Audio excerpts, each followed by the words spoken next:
அன்பான மக்களே, நம்மளோட மகாநதி சீரியலில் நடிக்கிறாங்க இல்லையா, நம்மளோட விஜய் காவேரி. அவருக்கு என்னமோ நேற்று வந்து கெட்ட நேரம் போல், அதனால் வந்து நிறைய நிறைய விஷயங்கள் நடந்துச்சு. அது எல்லாமே கடந்து வந்துடுவோம், அதை பற்றி யோசிக்க வேண்டாம் அப்படிங்கிறது தான்.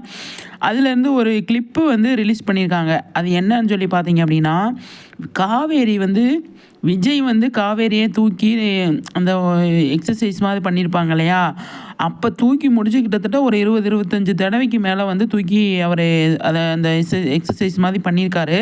அப்போ அவருக்கு வந்து கை பயங்கரமாக வலிச்சிருக்கு. அப்போ வந்து காவேரி கேட்டிருக்காங்க, உங்களுக்கு கை வலிக்குதா அப்படின்னு சொல்லி.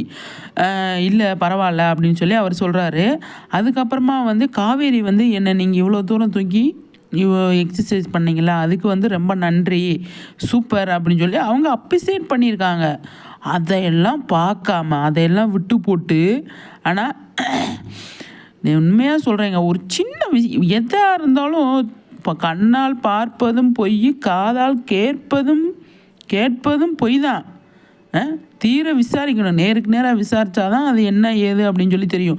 இந்த விஷயத்தில் மட்டும் கிடையாது, லைஃப்பில் நம்ம லைஃப்லேயே அதுதான் நடக்கும். அவசரப்பட்டு வார்த்தைகளை நம்ம வந்து கொட்டிட்டோன்னா அதை அள்ளவே முடியாது யாராலையுமே. இப்போ நான் வந்து ஒருத்தவங்களை திட்டுறேன் அப்படின்னா அந்த வார்த்தையை நான் எப்படி திரும்ப வாங்க முடியும்? என் வாயிலேருந்து வந்தது தானே. ஐயோ சாரிங்க, நான் தப்பாக பேசிட்டேன் அப்படின்னு வேணா சொல்லலாம். ஆனால் சொன்ன வார்த்தை திரும்ப வருமா? வராது, எப்போவுமே வராது. அதுக்கு தான் சொல்கிறது, யாரை பற்றி பேசுகிறதா இருந்தாலும் இப்போ நான் இந்த மேட்ரு மட்டும் கிடையாது, லைஃப்லேயே நமக்கு இது ஒரு லெசன் தான். எல்லாமே வீட்டில் இருக்கவங்ககிட்டயே சரி, யாருக்கிட்டேயும் சரி, நம்ம ஒரு விஷயத்தை அவசரப்பட்டு பேசுகிறோம் அப்படின்னா அது அவங்களுக்கு எந்த மாதிரி கஷ்டத்தை கொடுக்கும், நமக்கு அது உண்மையாக பொய்யா அப்படின்னு தெரிஞ்சதுக்கப்புறமா நமக்கு ஒரு கஷ்டத்தை கொடுக்கும் தெரியுமா. ஐயோ நம்ம இந்த மாதிரிலாம் பேசிட்டோமே, இந்த மாதிரி தப்பு பண்ணிட்டோமே அப்படின்னு நம்ம ஃபீல் பண்ணுவோம் தெரியுமா. நமக்கு அவ்வளோ கில்ட்டியாக இருக்கும். அது வந்து நமக்கு வந்து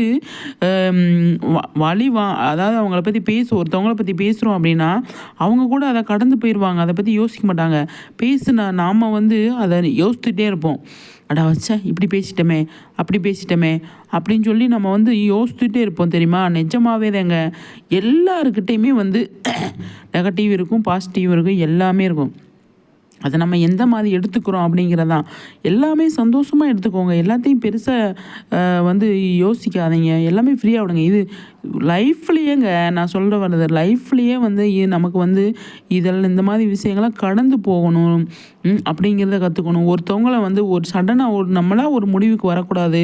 ஒருத்தவங்கள பற்றி யாராவது சொன்னால் கூட நம்ம வந்து அந்த இடத்துல வந்து என்ன பண்ணணும், யோசிக்கணும். அப்படியா அப்படின்ட்டு போயிட்டு அப்படி என்ன இப்படி சொல்கிறாங்களே அப்படின்னு அதுக்கான விஷயங்களை யோசித்து தான் நம்ம வெளியில் சொல்லணும், எதுவாக இருந்தாலும். அப்படி தான் வந்து இருக்கணுமே தவிர்த்து இப்போ 1000 தேவையில்லாமல் 1000 பேச்சு பேசியிருக்கோம், நம்ம அதை எப்படி திரும்ப வாங்க முடியுமா? பதிவாயிடுச்சு, எல்லாமே பதிவு பண்ணியாச்சு. அது வந்து நமக்கு திரும்ப கிடைக்குமா, அழியுமா அது பேசின விஷயங்கள்?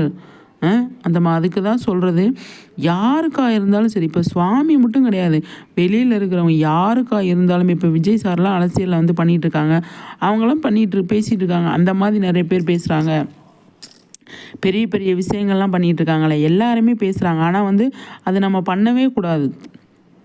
அது எல்லாத்தையுமே அமைதியாக நம்ம வந்து எடுத்துகிட்டு போயிட்டே இருக்கணும் அப்படிங்கிறத வந்து நம்ம தெரிஞ்சுக்கணுங்க.